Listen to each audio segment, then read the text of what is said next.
Imagine for a moment that you're looking at a relationship that seems confusing from the outside. One person is deeply attuned to emotions. They notice subtle shifts in tone. They can sense tension before anyone says a word. They walk into a room and immediately feel the emotional weather. The other person values distance, autonomy, and control over their internal world. They don't necessarily dislike intimacy. They just experience it differently. The closer someone gets, the more pressure they feel. This is where many highly empathic people make a mistake. They believe that because they can feel everything, they should reveal everything. They assume transparency creates trust. They assume vulnerability guarantees connection. They assume that if they just explain themselves clearly enough, love will become easier. But in relationships with avoidant individuals, certain forms of transparency can actually create the opposite effect. The more information you give, the more pressure the other person feels. The more pressure they feel, the more distance they seek. The more distance they seek, the more the empath tries to close the gap, and the cycle repeats. The first thing a deeply empathic person often needs to hide is the full extent of their emotional monitoring. Empaths are observers. They notice everything. They notice the delayed text. They notice the change in greeting. They notice the different energy in a phone call. They notice the micro-expression that lasts less than a second. Most people have no idea how much information an empath is processing. The problem starts when the empath announces all of it. You seem different. You paused before answering. You don't sound excited. You used to send more emojis. You looked away when I mentioned that. To an avoidant person, this doesn't feel like connection. It feels like surveillance. It feels as though every move is being tracked. Every emotional fluctuation is being recorded. Every hesitation is becoming evidence. What the empath sees as attentiveness, the avoidant often experiences as pressure. The avoidant begins to feel that they can no longer simply exist. Now they must manage the other person's interpretations. Now every mood becomes a discussion. Now every silence becomes a question. The empath thinks they're showing care. The avoidant feels examined. A powerful empath learns to observe without immediately reporting every observation. Not because they are suppressing themselves, because not every piece of information improves the relationship. Some observations are better used for understanding than confrontation. The second thing a super empath often needs to hide is how much they are willing to sacrifice. Many empathic individuals pride themselves on endurance. They can tolerate discomfort. They can tolerate uncertainty. They can tolerate emotional labor. They can keep giving long after most people would stop. At first, this looks like strength. But sometimes it becomes a hidden weakness. The avoidant notices something interesting. No matter how little they invest, the empath remains. No matter how inconsistent they become, the empath adapts. No matter how distant they grow, the empath finds another way to understand them. Over time, the relationship becomes unbalanced. Not because the avoidant planned it, because human beings adapt to the incentives around them. When one person continually accepts less becomes normal. The empath begins secretly carrying the emotional weight of two people. Then, resentment appears. Resentment is often the bill that arrives after excessive self-sacrifice. The empath thinks, after everything I've done, why don't they appreciate me? The avoidant thinks, I never asked you to do all that. Neither person feels understood. A powerful empath understands that unlimited tolerance is not the same thing as healthy love. The willingness to suffer endlessly should not be advertised as a relationship skill. The third thing a super empath needs to hide is their fear of abandonment. This surprises many people. They think honesty requires immediate disclosure, but there is a difference between sharing a fear and building an identity around it. Avoidant individuals are highly sensitive to perceived expectations. The moment they believe another person's emotional stability depends on them, they often feel trapped. The empath says, I'm scared you'll leave. What they mean is, I trust you enough to share my vulnerability. What the avoidant hears is, you are now responsible for regulating my fear. Those are very different messages. The empath seeks reassurance. The avoidant feels obligation. The empath moves closer. The avoidant moves away. This does not mean fears should never be discussed. It means they should not become the center of the relationship. When fear becomes the dominant theme, attraction often disappears. Connection requires openness, but it also requires emotional self-possession. People are drawn toward individuals who can experience vulnerability without becoming consumed by it. The fourth thing a super empath often needs to hide is how deeply they have analyzed the avoidant. Empaths frequently become experts on the people they love. They study behavior patterns. They study attachment styles. They study childhood experiences. They study communication habits. At some point, they know more about the avoidant's emotional world than the avoidant knows about themselves, or at least they believe they do. Then comes the temptation to explain the avoidant to themselves, the temptation to diagnose, the temptation to interpret, the temptation to reveal the entire psychological profile. You pull away because intimacy feels unsafe. You learned that from childhood. You are afraid of dependence. You disconnect when emotions get intense. You sabotage closeness. Sometimes these observations are accurate. Accuracy is not the issue. Timing is the issue. People rarely enjoy being analyzed when they didn't ask for analysis. The avoidant may hear the explanation and feel exposed. They may feel categorized. They may feel reduced to a theory. Even correct insights can create resistance when delivered at the wrong moment. A skilled empath understands the difference between understanding someone and needing them. To know that you understand them. One creates connection. The other can create defensiveness. The fifth thing a super empath needs to hide is how much power they actually have. This sounds counterintuitive. Most empaths don't think of themselves as powerful. They think of themselves as sensitive. But sensitivity is a form of power when combined with awareness. Empaths often know exactly how to make someone feel understood. They know how to comfort. They know how to validate. They know how to create emotional safety. They know how to reach people. The problem is that they frequently underestimate their own value. They act as though connection is something they are requesting rather than providing. The avoidant slowly starts seeing the empath as someone who needs them. The reality may be the opposite. The relationship may be receiving enormous emotional value from the empath's presence. But because the empath never recognizes their own worth, they communicate scarcity instead of abundance. People respond differently when they sense abundance. When someone knows their value, their behavior changes. Their boundaries change. Their expectations change. Their posture changes. Their communication changes. They stop chasing. They stop convincing. They stop negotiating for basic respect. The avoidant notices this immediately. Human beings pay attention to what appears valuable.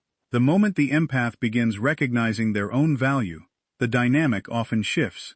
Not because of manipulation, because perception changes. The deepest irony is that many empaths spend years trying to understand the avoidant while avoiding something themselves.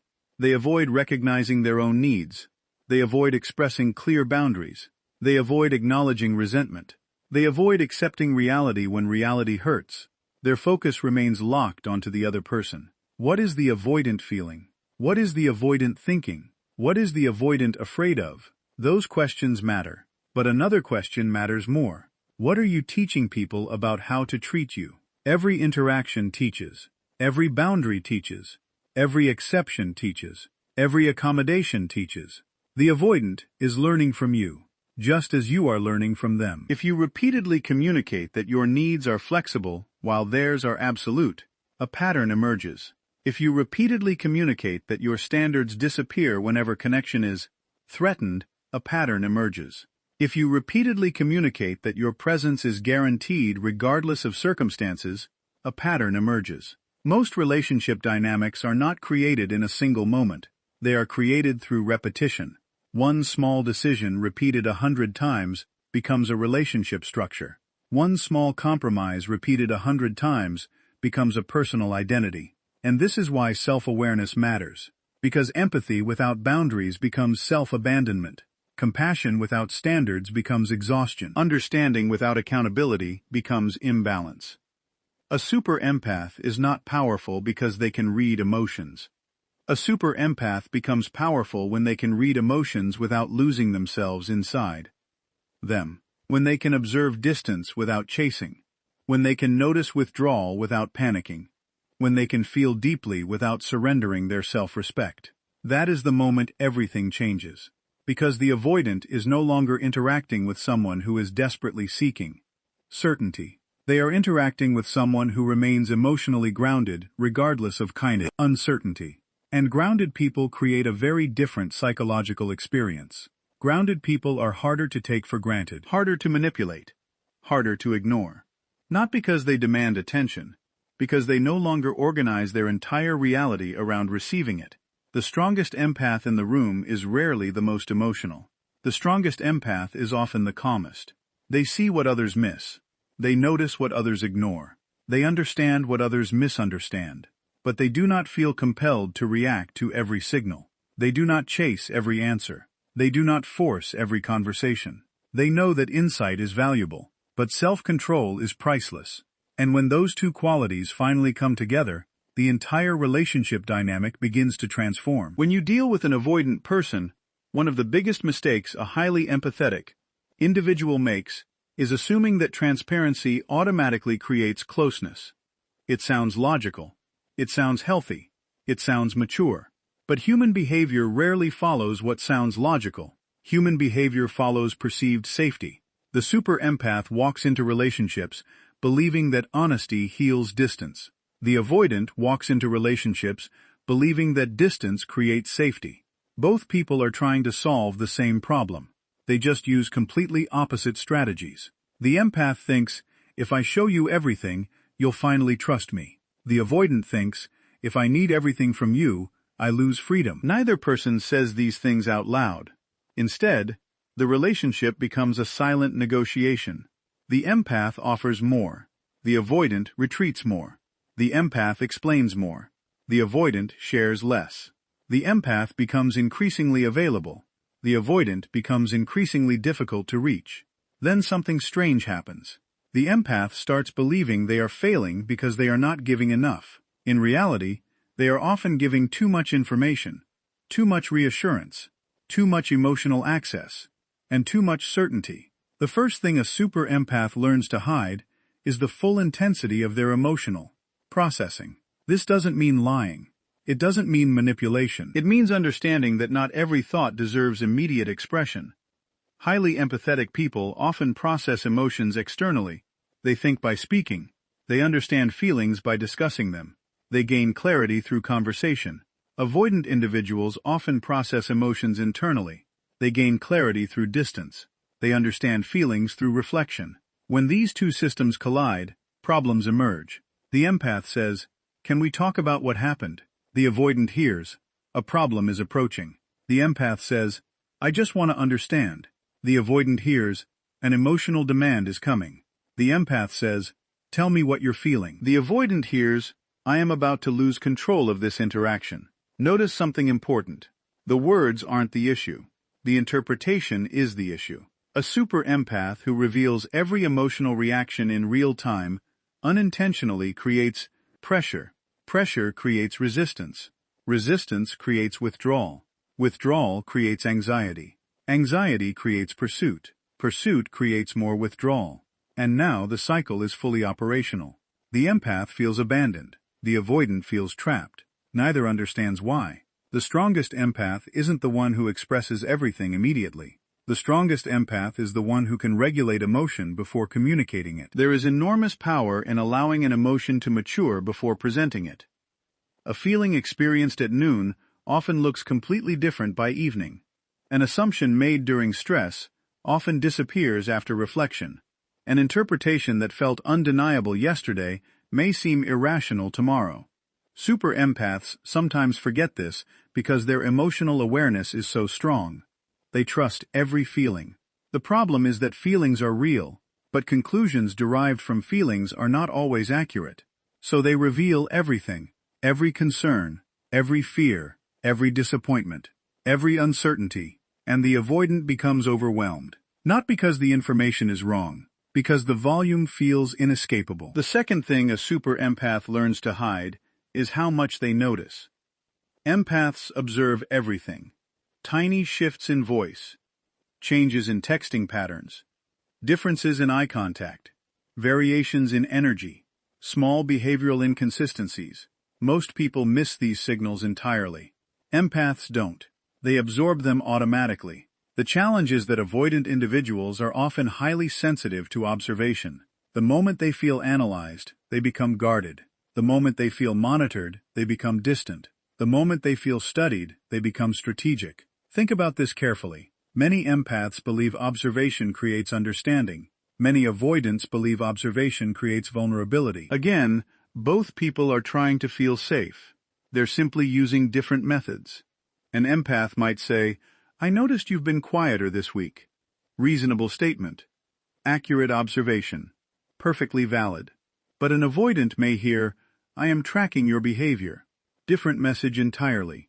The super empath understands something subtle. Not every observation needs to be announced. Sometimes awareness is enough.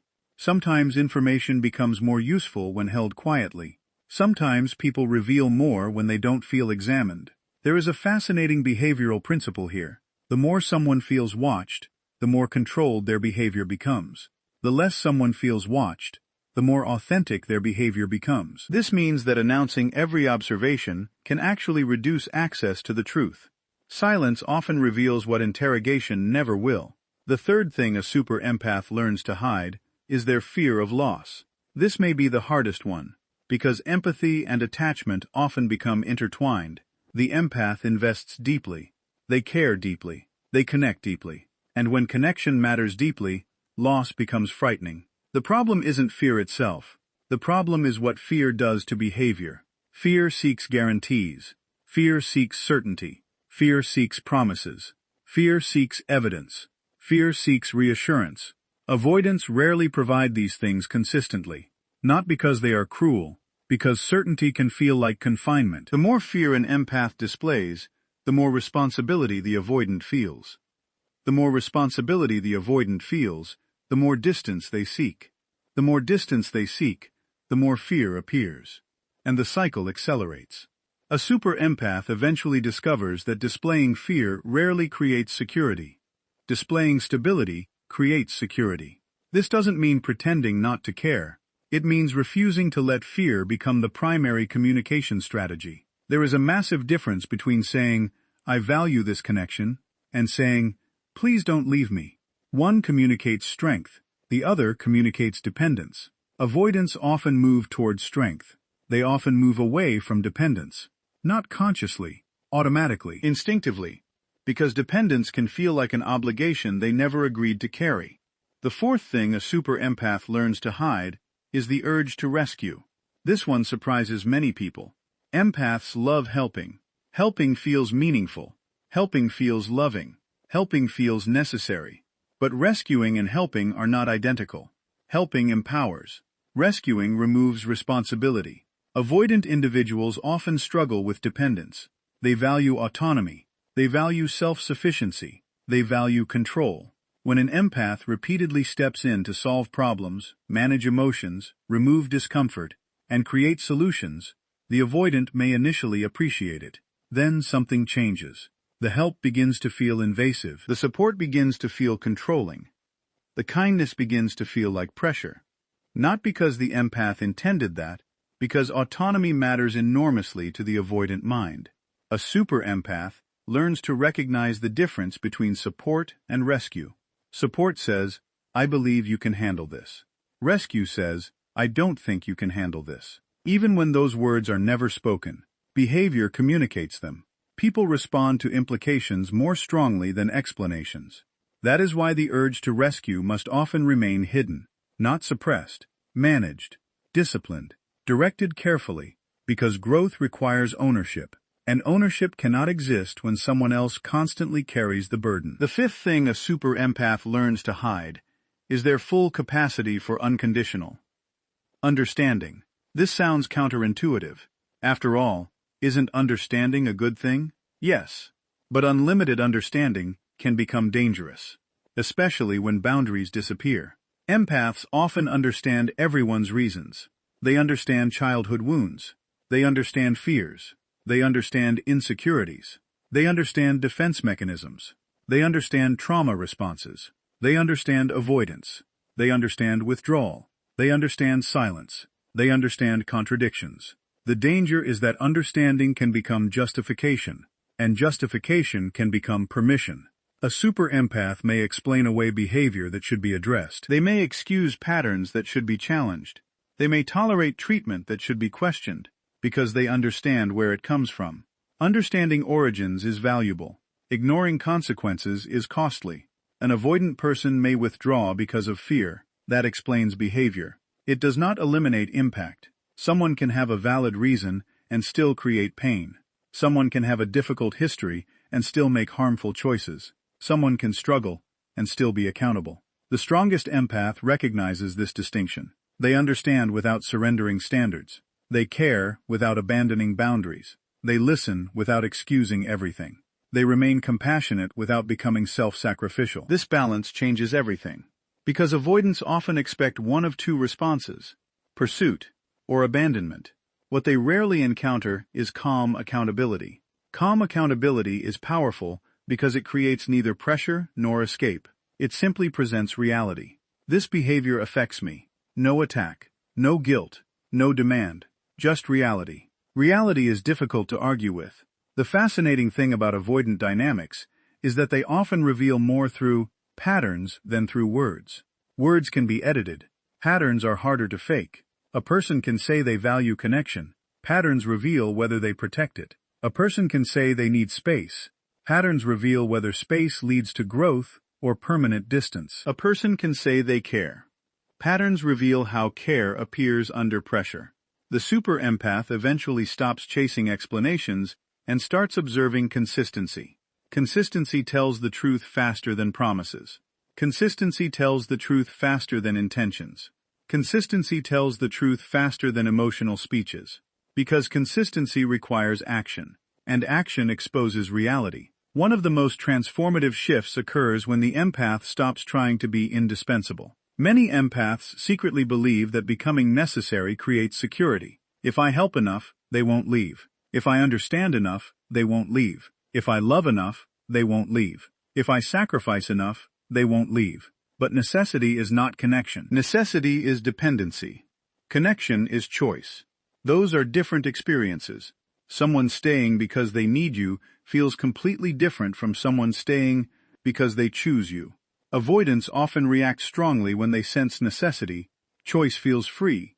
Necessity feels restrictive. The super empath who understands this begins operating differently. They stop proving value constantly. They stop auditioning for permanence. They stop earning what should be mutual. Instead, they become present, authentic, stable, grounded, and something interesting happens. The relationship becomes less about convincing, more about observing, less about managing, more about understanding, less about fear, more about reality. Reality is where healthy relationships live. Not fantasy, not potential, not promises. Reality, because potential can keep someone trapped for years. Potential is seductive. Potential says they could become amazing. Reality asks, who are they right now? Potential says they might change. Reality asks, what patterns currently exist? Potential creates hope. Reality creates clarity. And clarity is often what the empath has been missing all along. Not because they lack intelligence, not because they lack awareness, because compassion sometimes creates blind spots. When you care deeply, you naturally focus on reasons. When you seek truth, you focus on patterns. The most powerful super empaths eventually learn both. They understand reasons, but they evaluate patterns. They remain compassionate, but they remain observant. They remain loving, but they remain grounded. And that combination changes every interaction. Because now they are no longer trying to force closeness. They are creating conditions where closeness can emerge naturally. No pressure, no pursuit, no emotional flooding, no rescue mission, no endless reassurance seeking, just presence, just stability, just awareness. And ironically, those qualities often create more emotional safety than all the strategies that came before. The avoidant no longer feels chased. The empath no longer feels desperate. The dynamic slows down. Breathing room appears. Reality becomes visible. And for the first time, both people have an opportunity to see each other without the distortion created by fear.